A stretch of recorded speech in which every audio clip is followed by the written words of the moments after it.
of abstraction, but there is no real me, only an entity, something illusory.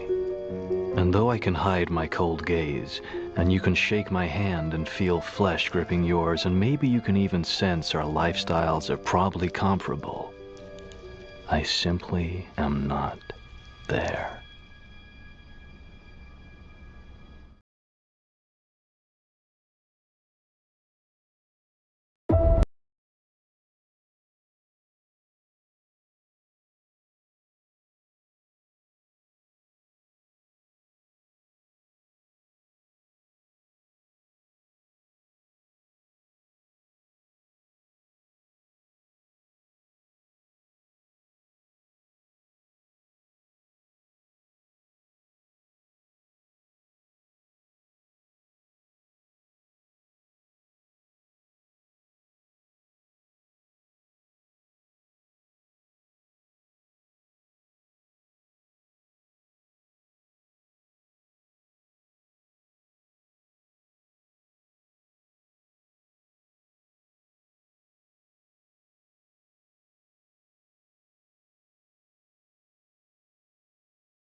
This is 12 Gauge Investigative.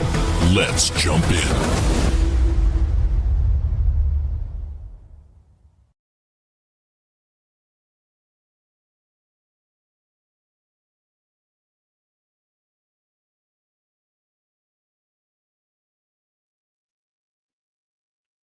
All right. How's everybody doing tonight on this Monday Eve? Tonight I thought I'd get on here and I wouldn't talk about that case because I really don't feel like it. I've talked about it about within length for a while. So I thought I'd just get on here and I'd talk. I don't plan on, getting a lot of views, but it is what it is. Whenever you talk about something over and over and over, it seems that people get used to talking about that stuff and it's hard to go into something else. See, I've already lost two people that were streaming, that were catching the stream. And that's part of my rant tonight, I guess. You know, true crime is a beast in itself. It is a beast that is untamable. Untamable. Many try to on a daily basis. Many try to give it different different names. They try to give it different kind of theatrics. They try to give a different type of understanding. And in the end, true crime always wins. Why does it always win? Because it is what it is. It's untamable. Untamable. You can't tame it. You can't tame it because for every in, there is an out. For every out, there is an in. It's a conundrum wrapped in an enigma, tied together by multiple questions. And whenever you're looking at true crime this way, many talk about, well, we got to have the facts. We got to have the facts. I'm one of those people. And other people talk about, well, we're a person that want to know why. Hold on a second, I had to take my watch off. We want to know why our government, why our police, why everybody is out to get us. We want to be the inquisitive mindset that always has to ask question after question after question. And whenever you have people that constantly ask questions and they never are happy with an answer that they receive,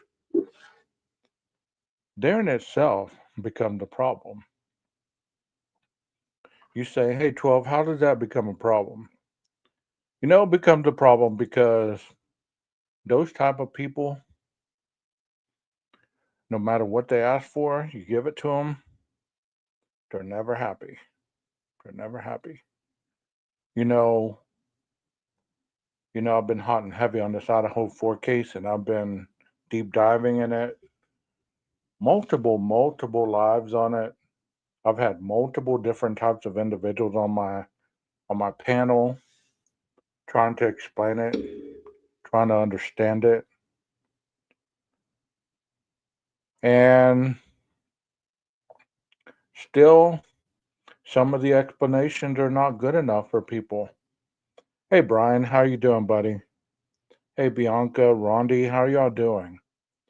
And it's not about getting to somebody's explanation and believing it, but it's getting to your own belief system of understanding. And that's where I'm talking about tonight. If you can never trust the process, you will never find the answers you seek. There's multiple people that claim that, in these cases, the documents are forged or these individuals lied to you, or like I was saying, the police is corrupt. I don't need to tell you who they are. You listen to them yourself. And I think it's good for entertainment value on their part. It really is. Because, I mean, they're able to put something across that not a lot of people are able to do. They're able to stand in front of a camera and give insight as they understand it. And that's not what I'm talking about tonight, though. I'm talking about understanding true crime for yourself. Understanding that at one point, true crime does make sense. There are answers, there are scenarios that add up, and there are convictions. If you were watching anything today on the Rachel Morin case, you saw that that case is concluded. And I think they came back with a guilty verdict if I'm not mistaken. So, that individual, if you haven't been versed on the Rachel Morin case, she was out jogging one evening around 6:30 at the Mom Paw Trail. I think it was in Massachusetts. And her boyfriend was at home with the kids.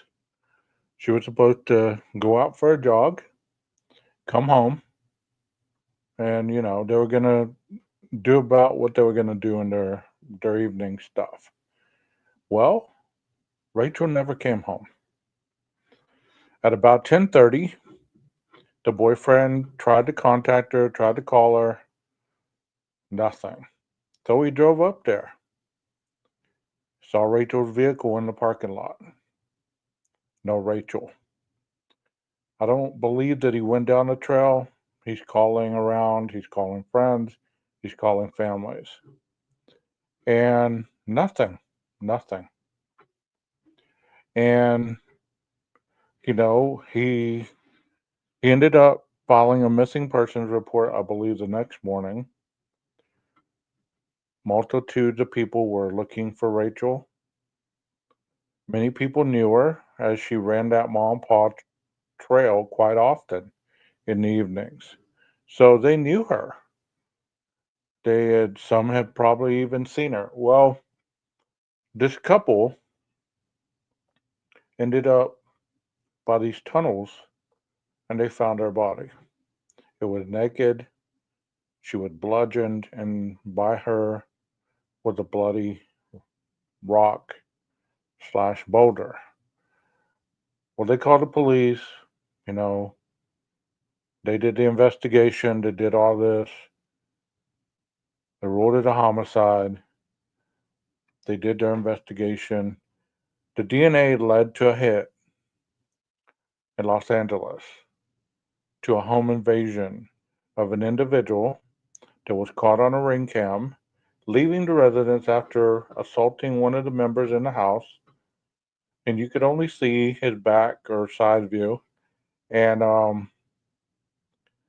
he was probably about 5'5", 5'6", Hispanic male. Well, it was a hard case to follow because it went it didn't go cold, but it was a situation that just kind of it leveled out, and then all of a sudden we have an arrest, and this individual was charged, and today I heard he was found guilty. I could be wrong, but go look up whether he was or whether he wasn't. Have any of y'all heard anything in the chat about this individual or whether he was found guilty or not? I believe he was.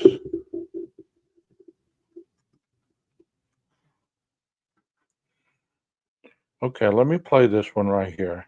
Yeah, here it is right here.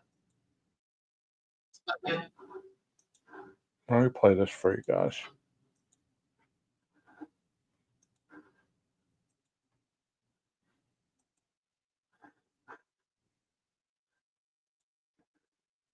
From Fox, where I'm taking you out to yet another live event that is just getting underway here. This is in regards to the Rachel Morin murder, after we know that today a jury in Maryland found an illegal migrant guilty of murdering Rachel Morin while she was on a jog. Let's listen in. From the Harford County Sheriff's Office, Sheriff Jeffrey R. Gaylor, Harford County Sheriff's Office, David Ryden, Deputy State's Attorney for Harford County, Detective Philip Golden from the Harford County Sheriff's Office, HSI members Michael McCarthy and Milton Lynn, as well as Patricia Morin, the mother of Rachel Morin. Just moments ago, a jury returned a verdict of guilty on all counts: first-degree murder, first-degree rape, third-degree sex offense, and kidnapping in the state of Maryland versus Victor Antonio Martinez Hernandez for the brutal 2023 rape, murder, and kidnapping of Rachel Morin. This case shook our Harford County community and robbed a family of their daughter, sister, mother, and friend. On August 5th, 2023, Rachel spent her day as she often did, spending time with her children and boyfriend, working out at a local gym, running errands, and finally taking a walk on the Ma and Pa Trail. Witnesses testified that her time on the trail was her peace, and she never could have predicted that on that day she would never see or speak to her children again. I want to say a little bit about that because, like I said, tonight it's just going to be about Gage and his thoughts. So it is what it is. Um, she said running was her peace. And I don't know how many of you are active like this, or how many of you go for walks on trails, or you like to hike, or you like to, take drives, whatever it might be. You do your life and you live it the best of your ability. As Americans, we're taught to be, our freedom means a lot, okay? So to be living our lives in fear and to be reacting as if everything is going to hurt us or harm us, it's not living a life at all. So Rachel's runs was her peace. She had 5 children, I believe. She had a lot of responsibilities and everything else, and she would go for a run to calm her head down and to make everything okay. I just came from a workout. It's needed for some people in order to calm themselves down, to get that equilibrium in their body so that they can either go to sleep or they can just not be overwhelmed with stress to take on to the next day or even bring it home. And like I always say, she was living her life just like a lot of these other victims. And what happened? somebody who she didn't even know took her life. And instead of blaming the victim for doing something that she did almost every day, there was people that were blaming her like it was her fault. If she wouldn't have been wearing the clothes she wore to run, if she wouldn't have looked like that, if she wouldn't have this and that and the other, where in the world do we live in a country where we're not allowed to wear what we want, run and jog how we want, without having to be preyed upon by some sick individual with a twisted heart? I know I have a lot of females in this chat, so I'm talking to all of you. Do you like to be told it's because you were dressed like that's why somebody was staring at you just a little longer? Is it because of how you wore your hair or what earrings you were wearing? Does that not freak you out a little bit when people stereotype you as if you weren't wearing what you were wearing? People wouldn't stare at you and make cat calls and whistle and gawk and all this other stuff. You know, I've seen people be so derogatory to women. It's just terrible. It's just terrible.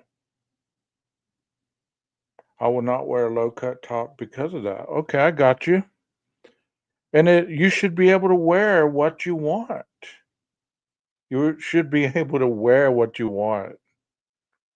You know, if you have the body for it, or even if you don't, if you're working on the body, whatever. Whatever makes you feel free, you should be able to do it. Well, this woman was out jogging and she was preyed upon and her life taken in an instant. Shortly after entering the trail, Rachel was brutally attacked by Victor Martinez Hernandez, who was waiting in the woods. Rachel fought for her life as she was pulled 150 feet from the main trail into the woods.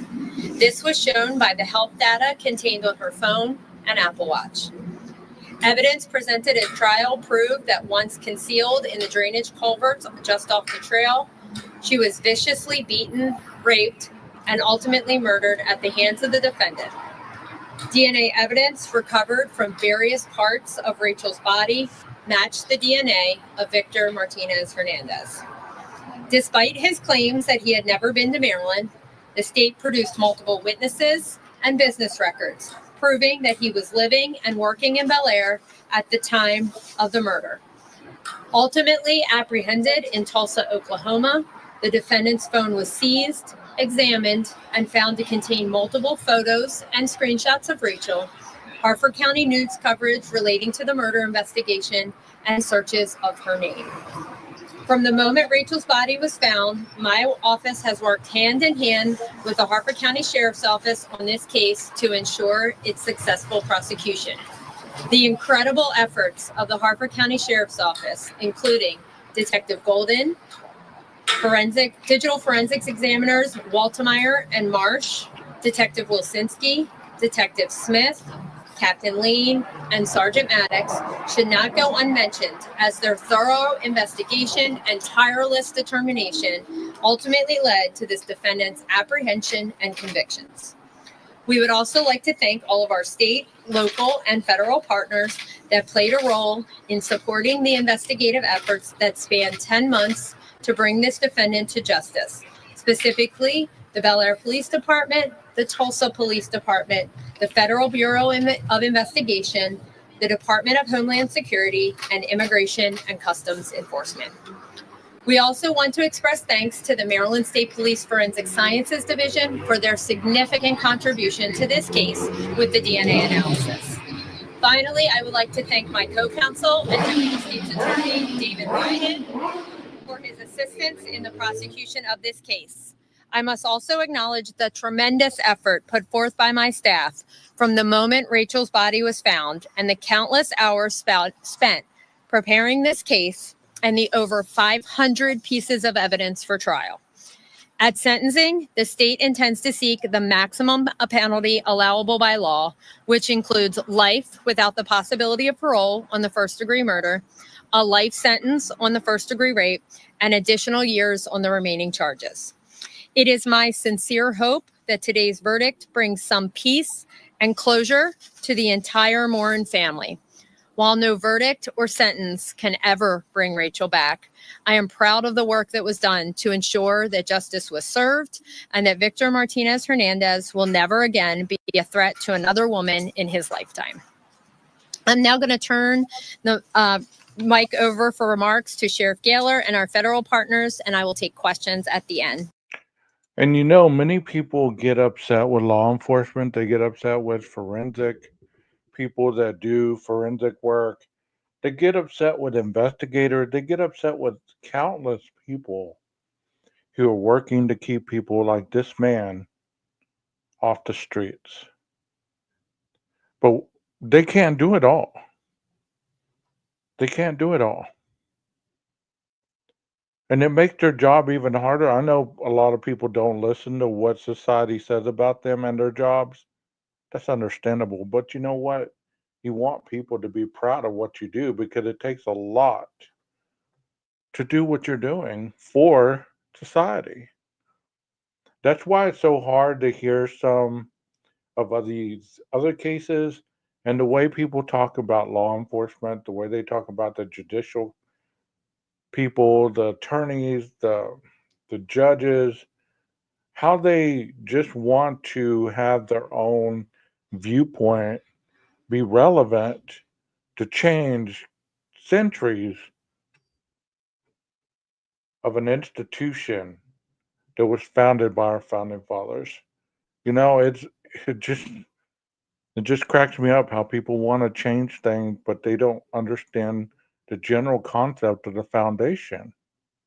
Let's listen some more. Sheriff Gaylor. Thank you. Good evening. I just want to start off by absolutely expressing the thanks from me as the Sheriff of Harford County on behalf of our men and women, particularly our criminal investigators who worked this case so hardly, and our Harford County community who, as you heard from Allison, were so moved by this horrific story and had the world, not just the nation, but the world following.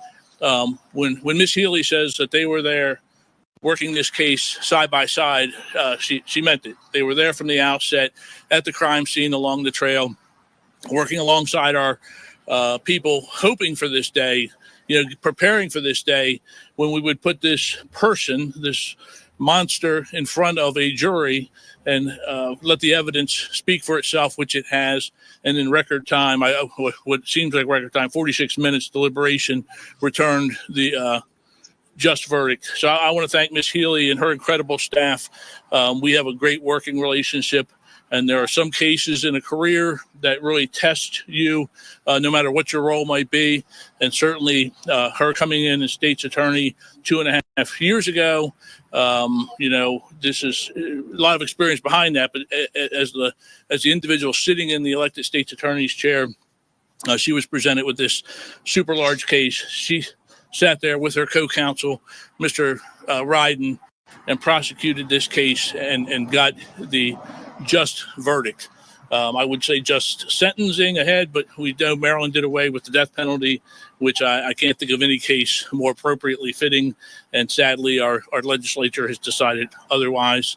I do want to thank, again, you heard from me at the time of the arrest last June, the men and women of the Sheriff's Office and all of our allied partners, many behind me today, many who couldn't be here on short notice. So there you have it on that case, guilty of all charges. How do y'all feel about that? Because I've covered this case before on my channel, so it's not like y'all don't know what this case is. If you don't know, I guess you don't know. But do you think that justice was served today? Do you think justice was served today?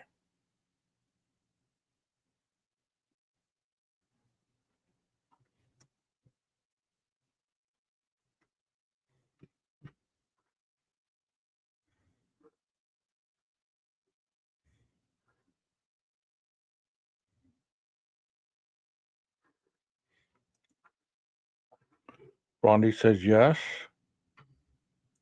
I mean, that case was horrific. Yeah, except she isn't here. I mean, that's another thing. Is how can you really have justice if what happened to your loved one doesn't bring them back, you know?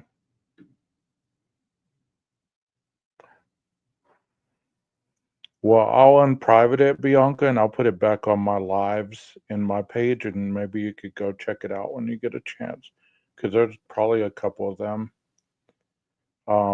Yeah, one down, many to go. And I want to shift gears a little bit because there's many things going on right now. And this case right here is troubling in itself because it has to do with a young NFL hopeful. And I don't know a lot about this case, so don't shoot the messenger. But supposedly he died in an apparent suicide. So I don't know what happened, but I wanted to share this with you guys and we could learn together. Here we go. Receiver Kyron Lacey reportedly took his own life at the end of a chase with law enforcement in Spring overnight. Monday, the draft hopeful was set to appear before a grand jury, having been accused of killing a man in a car crash and then fleeing the scene. ABC 13's Shannon Ryan is live from the scene of last night's crash along Aldine Westfield Road. Shannon? Hey there, Tom. You can see there's a pretty substantial amount of damage here where Lacey, we're told, crashed his car after having taken his own life. Tonight, his family and friends are hoping that his story inspires others to check in on their own loved ones. NFL draft hopeful and former LSU wide receiver Kyron Lacey reportedly died by suicide Saturday night following a law enforcement chase in Spring. Approaching Cyberswood. Just flew through the light, Cyberswood. Lacey reportedly took his own life about a day before he was slated to appear before a grand jury, accused of killing a 78-year-old veteran in a December crash and fleeing the scene, according to ABC Baton Rouge.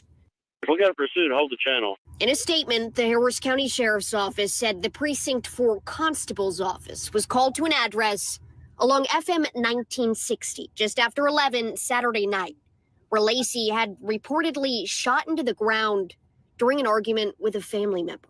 The victim saying that no one got shot. She's saying that he shot the gun and then left.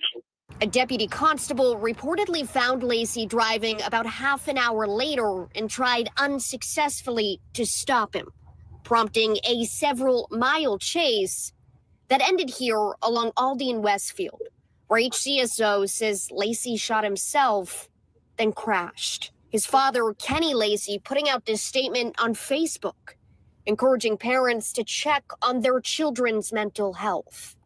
Several athletes also put out statements of their own, echoing his message. Now, to be clear, the Harris County Sheriff's Office is investigating this through their homicide division. They did put out a statement saying they recovered a gun from inside Lacey's car. They also say dash cam video shows Precinct 4 did not fire any shots after this chase was over. Right now, we're still working to clarify that also means no shots were fired before this chase ended. Shannon Ryan, ABC 13, Eyewitness News. Okay, so that was a different type of case. That individual allegedly killed a 78-year-old man, and he was awaiting the grand jury indictment, and he killed himself.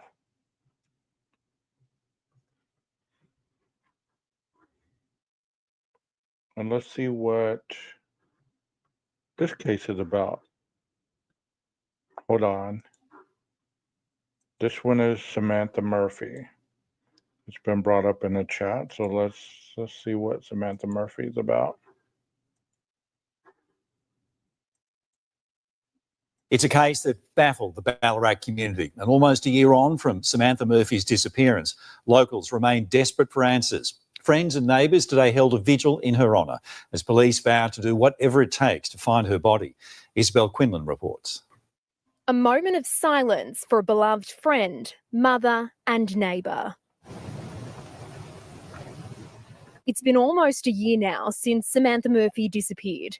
This morning, those who knew her best walked or jogged the local track to mark the anniversary and reflect. I think people need answers. The 51-year-old was last seen leaving her home for a run on February 4, but never returned. Soon after, hundreds of people from Ballarat and beyond mobilised for what became months of extensive searches. Data from Samantha's phone and Apple Watch showed she ran 7 kilometres through nearby bushland, but no trace of her was found there. In May, her phone and wallet were discovered on the edge of a dam roughly 5 kilometres south of where her phone last pinged a tower. 23-year-old Patrick Oren Stevenson has been charged with her murder, but has pleaded not guilty. Some people still have that bit of fear. There's a whole piece of unknown. To be honest, I don't think I've ever gotten over it. The commitment to finding Samantha is unwavering, with police vowing to do everything in their power to locate her. Further searches are likely to take place in the coming months. I just think it'd be great if they could get some closure for the family. I think Ballarat's a place where everyone deserves and should feel safe. Stevenson opted to have his case fast-tracked to the Supreme Court, where he'll appear on February 18. Isabel Quinlan, 9 News. Okay. Like I say, people are just living their lives out for jogs, and they're being snatched up and killed. And people act like this isn't that big of a deal. Like it isn't that big of a deal. I want to kind of give you a little bit of heads up for the Wednesday live that I have planned.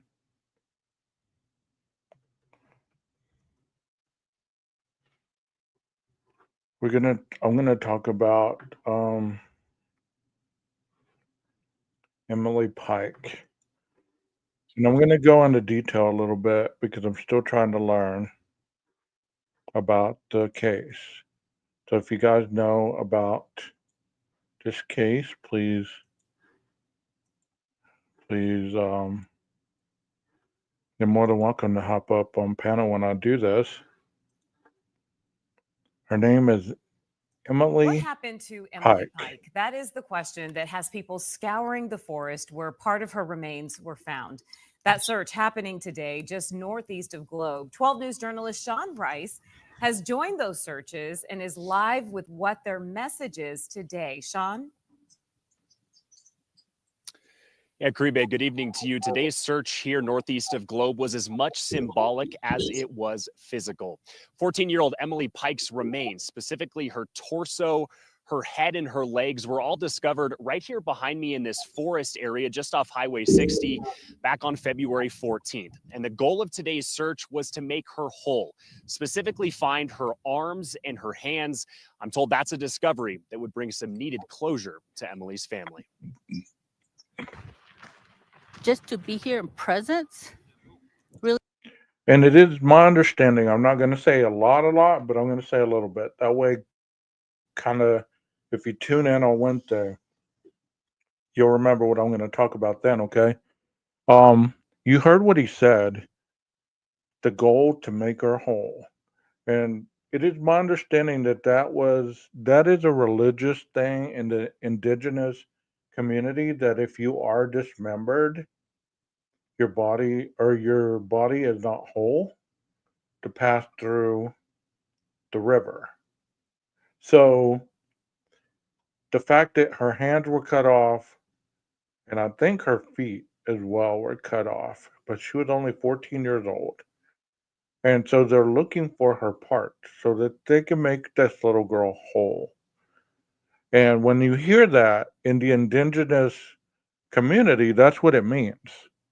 Because they have belief, they have rituals, they have all kinds of different philosophies about their beliefs, and by all means, everything is conducive toward their belief system and the understanding of how they live their lives from birth till death. So that's what that means. And let's continue to listen. Really helps a lot with that healing and with that closure. The forest grounds off Highway 60 may yield clues to help answer this question: who killed Emily Pike? She was placed here like garbage. She's not garbage. She's a beautiful human being. Pike went missing from a Mesa group home in late January and was never seen or heard from for over 2 weeks. Then came the grim discovery by a pair of hikers: Emily's dismembered remains discarded in black trash bags. On this type of case, it takes a special kind of evil to do what's been done here. Tuesday, members of the sheriff's office and the Gila County attorney offered their support to the searchers. Gila County Lieutenant James Lottie says they are pursuing every lead possible to find Emily's killer, but at this point, do not have any solid suspects or persons of interest. Don't think that this doesn't affect us and that we don't care. You know, we're here to do a job, and our job is to find out who did this to Emily, and we really want to see whoever that is caught and brought to justice. That presence near Emily's final resting spot, serving as a message to her friends and family. She may be gone, but her memory never will be. For myself, knowing that we're out here, and also for Emily, knowing that she's not forgotten.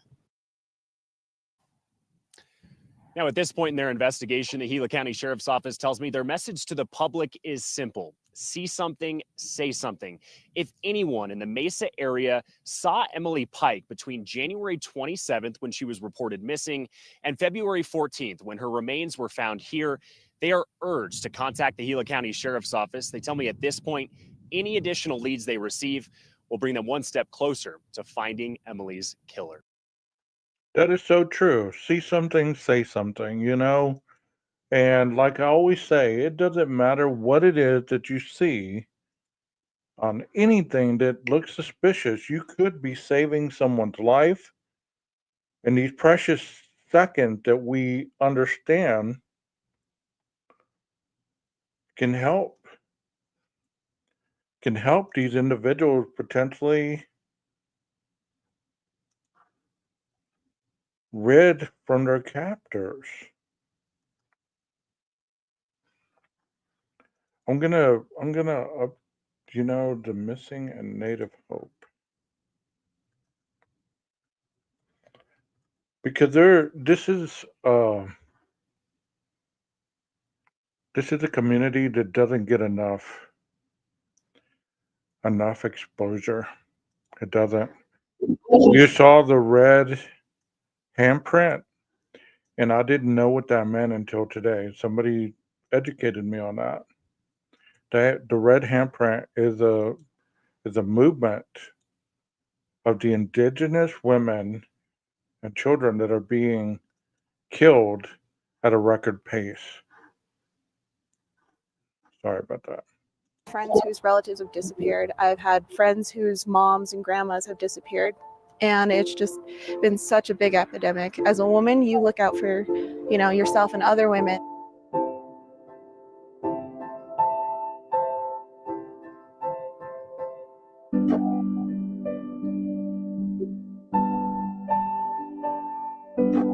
I think I am probably like a lot of non-Indigenous people who just are not aware. It's a real tragedy.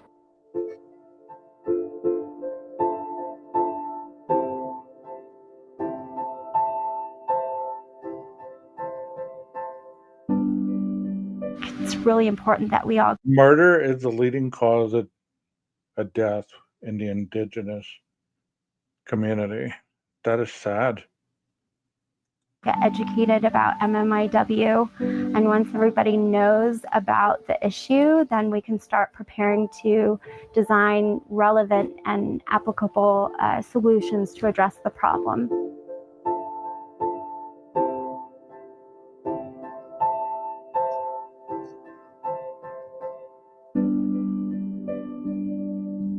Women are disappearing, and we need to do something. It's really devastating to our communities, and so we're not only wanting our own communities to be aware and to be involved and to be protecting our women, but we want allies to know what's going on so that they can be aware as well.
In my work as a counselor, if I was to choose between preventing young victims or repairing broken adults, I'd choose prevent.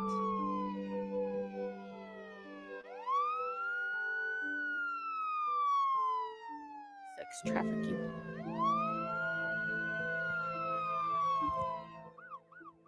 I'm passionate about this because there's so many natives that are being sex trafficked.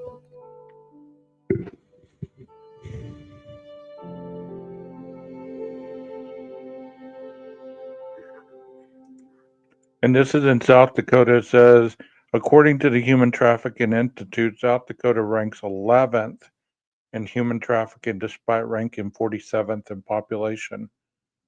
Now let that sink in a little bit. 11th.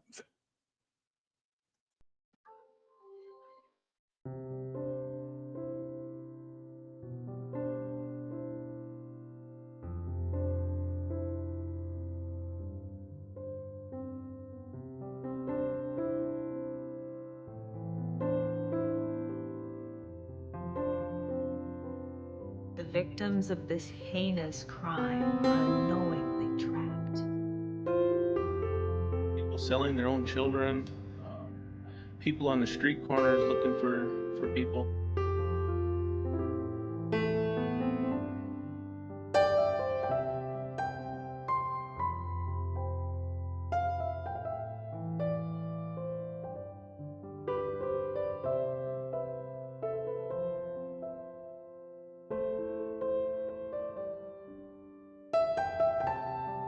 It's so sad.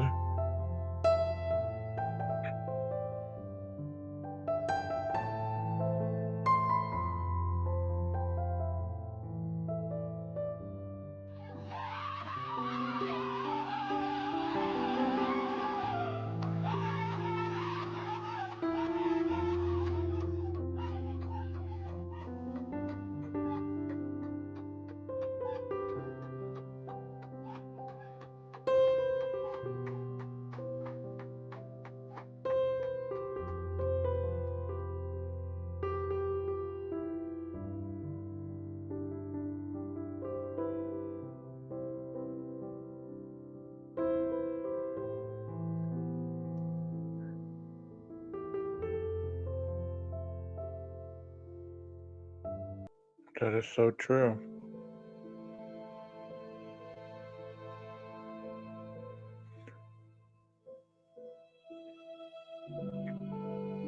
And even though we're putting the native women out here, that goes for every woman and child. I challenge you to download a red handprint off Google and put it in your community tab. Let's flood the community tab with red handprints to solidify and bring awareness to this awful, awful situation that's happening These cracks with that red, very little beautiful people sand. even know It's gonna about. tell people everywhere what it represents. We're not gonna let people fall through the crack anymore.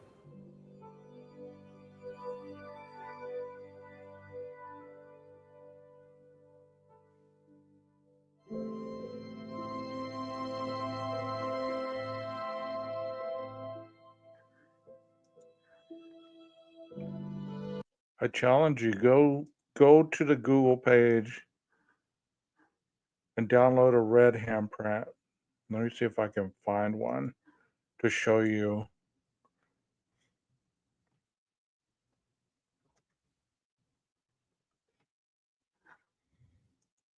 All you have to do is type red handprint movement into Google,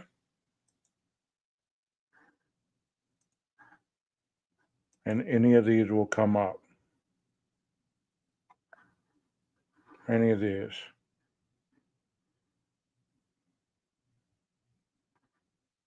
Let's flood the community tabs with these red handprints.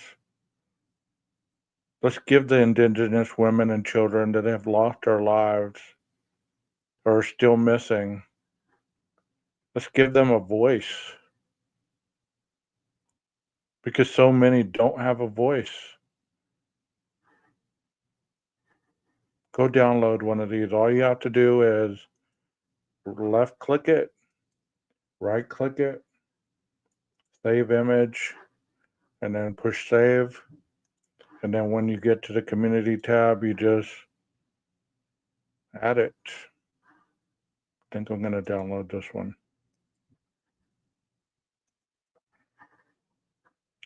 If it said WEBP, we can't do that one, but if it's JPEG, you can do it. So like that one said JPEG, you can download that. And then you go into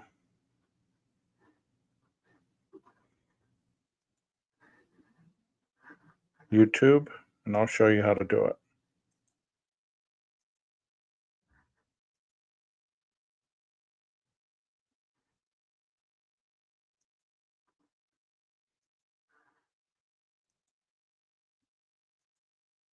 You go into YouTube. If you don't have a page, I'm sure you have some of these up here. You click on here, click on image, left click, and then post.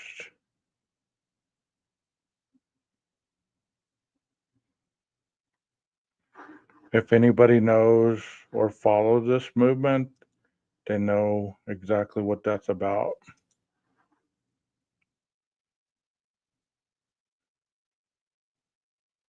Let me get one more. Give me some thoughts from the chat. What do y'all think about this? What do you think about these women going lost? These women and children?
There does. There needs to be a lot more. There needs to be a lot more awareness. A lot more awareness.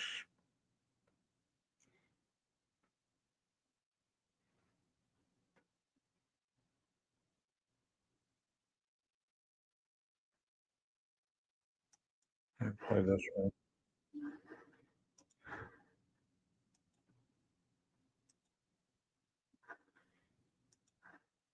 Where people have the ability to share this every night to get the word out. But what do they spend their night talking about? Somebody that's in jail. Some people they don't even know. But these women and children are losing their lives astronomically. We may not know them, but you know what? Their lives matter. They're still, nobody asked to be taken. Nobody asked to be murdered. Nobody asked to be a victim. nearly every day for the past 4 months. They said that that's where she went in. Aaron Pepion has been searching. This is where police believe Arden went in the river? Yes. For his little girl. So far what we found is their coat and her boot. 3-year-old Arden Pepion went missing on April 22nd. She was last seen here in a remote area on the Blackfeet Indian Reservation in northwest Montana, where the man who was babysitting her claims she disappeared while he was practicing shooting his gun near the river. But after a formal search that lasted 10 days, Arden is still missing. Which is why Pepion and his neighbors have taken the search into their own hands. You think your own kids might end up disappearing. That's how bad it is. You know, we born our kids every day. My daughters, you know, you can't go here, you know, you might not come home. How common is it to know someone personally here who has gone missing? Very common. Very common. As Native Americans, we're forgotten. We're forgotten. What do you mean by that? They don't follow up with our issues. They don't follow up with our missing. If you're murdered here, missing, they do their search or whatever they need to do, and that's it. That's the end of it. It's a story that has played out over centuries. In 2020, Native Americans made up 10% of active missing cases, even though they make up just 1.3% of the U.S. population. And on many reservations, Native American women are murdered at a rate 10 times the national average. We have tribal jurisdiction, state jurisdiction, and federal jurisdiction. So a survivor or an advocate may need to engage with one or all three of these systems at the same time. We also are looking at a legacy of systemic oppression since the onset of colonization of the United States.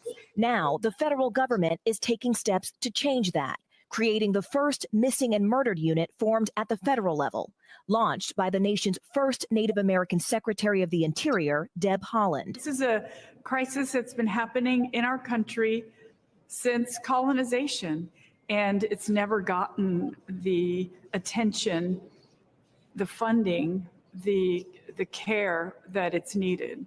For the Pepion family, that attention can't come soon enough. Do you think you would have had more support from authorities if you were not a Native family? Tell you the truth, yes. It seems like they're just like, oh, just another Native death. What are you hoping for?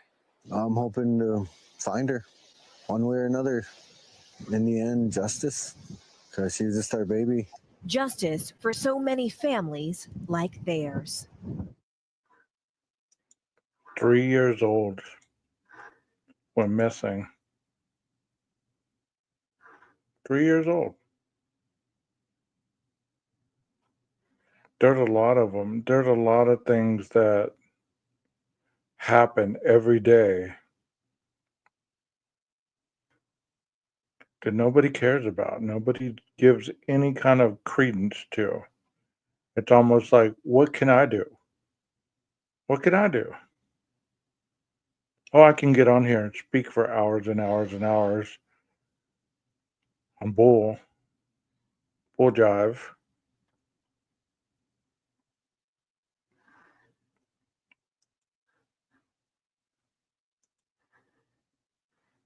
Well, I could use my platform as a process for change. You know?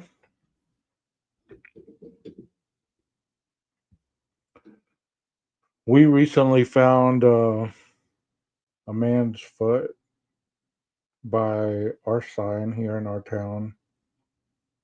He'd been missing since December. And he was found, I think, yesterday. His remains were found yesterday.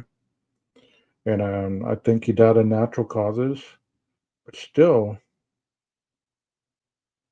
people just don't go missing. If they're going missing and, you know, there's a reason why they went missing, I understand that. But people just don't up and vanish.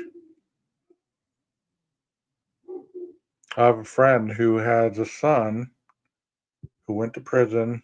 He got out. He got a bus to Dallas, Texas. He got off the bus.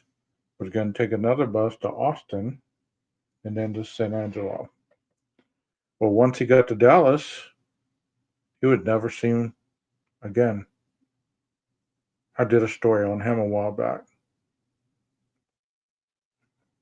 And you say, really, does this really help anything? Does it really do anything, Gage? It may or may not. But all it takes is one person to stumble upon this live and hear something and say something. You know? You just never know. Would you rather sit in silence while the problem is getting bigger and bigger? Or would you rather stand up for the solution for these people who have no voices? You heard what they said. They said a lot of times they're investigated, but most of the time it's just like, another day at the res, you know? Another day at the res.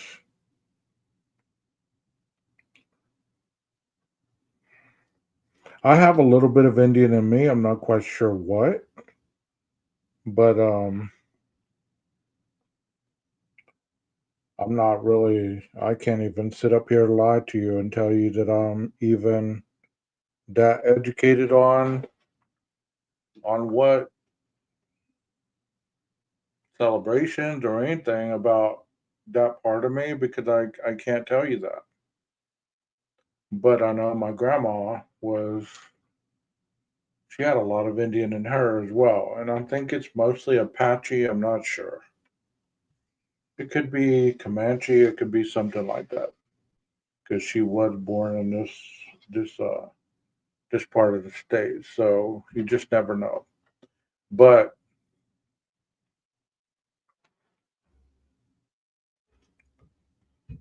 it's so sad how we get divided into positions where this is important, this not so much. This we'll talk about, this not so much. This will make it a daily issue, this not so much. You know?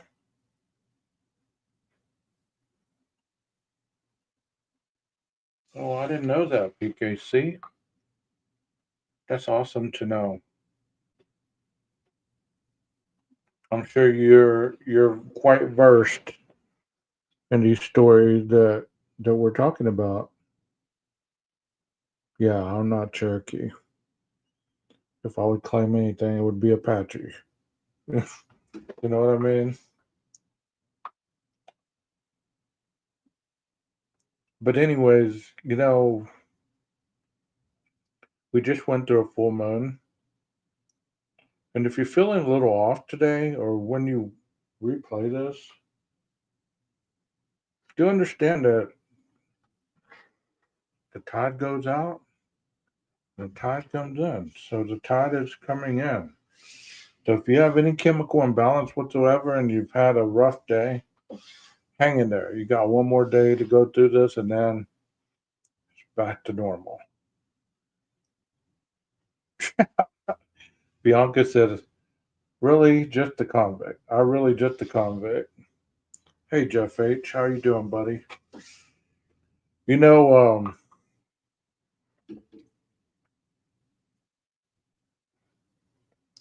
I challenge everybody, like I said, to get the red handprint for the red movement for the indigenous people.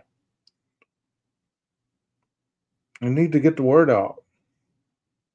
We need to flood that community tab with red. Let people know that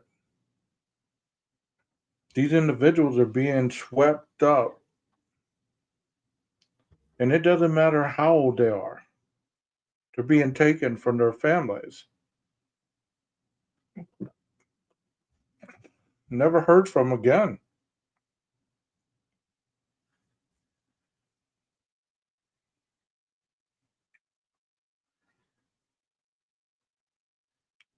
I can't.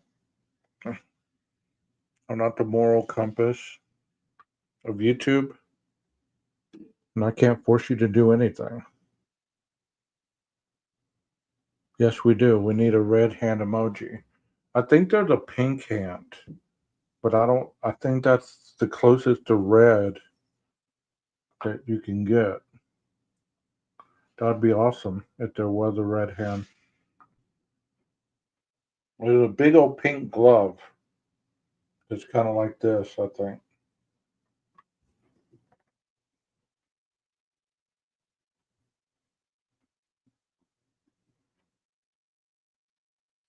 Yeah, that one right there, Jeff. It'd be cool if it was red. Why don't y'all just flood it with the pink glove? I mean, that'd be good for now. Flood the chat with the pink glove. And do it until people ask about it. There you go. Yeah.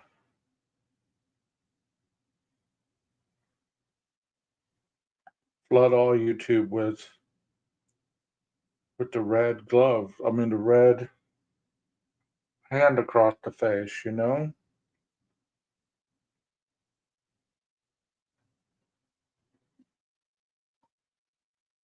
I really didn't get on here with a lot to say tonight, but I hope that you took some of these stories that I presented as stories that nobody talks about or very little talk about. Um,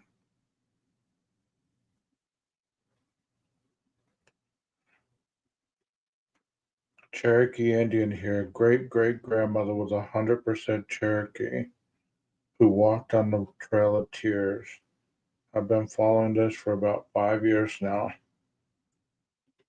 That's awesome. Serious. The most famous thing, my grandmother, if y'all know who Pancho Villa was back in those days, he was a very ruthless outlaw. My grandmother made tortillas for that outlaw. Her and her mom lived in Alpine, Texas, and Pancho Villa came through that area with his soldiers, and they made tortillas for him.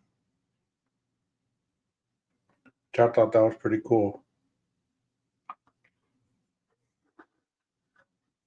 I thought that was really cool.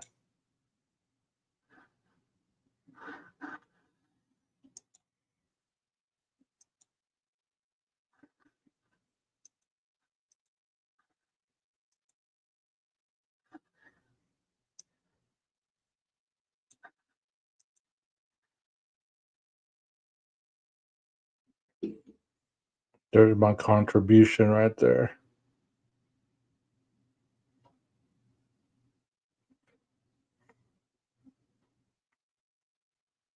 And I was talking earlier to the women in the chat. We got to get back to that equality where women have the right to be non-objectivized. They can wear what they want without being an object to the male.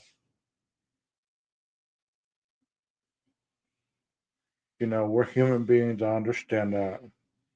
But to sit there and just objectify somebody based on their looks or their body type or whatever, that's just such immaturity.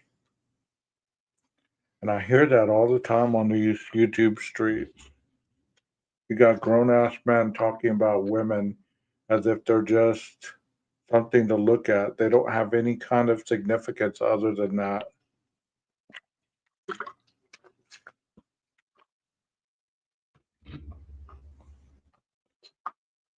It reminds me of that movie with Jodie Foster. Now I can't think of that movie right away, but she got raped on a pinball machine. Is it called The Accused? And I think that's what it is. And one of the main things that they were going after was the fact that she was wearing a short skirt and she was drunk and she was dancing provocatively. So therefore, she was asking for it. That is how society sees a lot of women. Yeah, it was hard to watch because she was just in there having a good time and she got brutally assaulted on the pinball machine and nobody did anything. Nobody did anything. I think it's called The Accused. Yeah, I think that's what it's called, The Accused. If I could play movies on here without getting copyrighted, it'd be so nice to just play like a movie on a Friday night. Just have everybody show up and we just crank the movie up without a copyright. We could have all kinds of movies and we could all watch it together. Wouldn't that be awesome? Yeah, people watched and said nothing. Yeah. And that one guy was like, he made that other guy participate, he's like, and that guy wouldn't.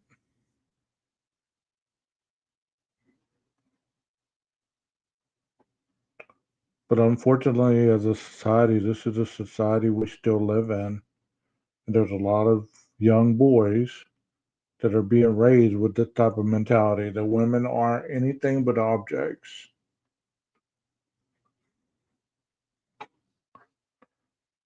I believe that I would stand up and go and help that woman.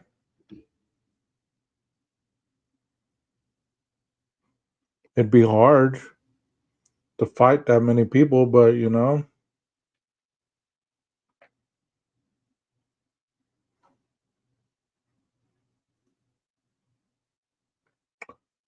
a tough topic tonight. Y'all go and put this on your timelines. I mean, on your community tabs. Let's show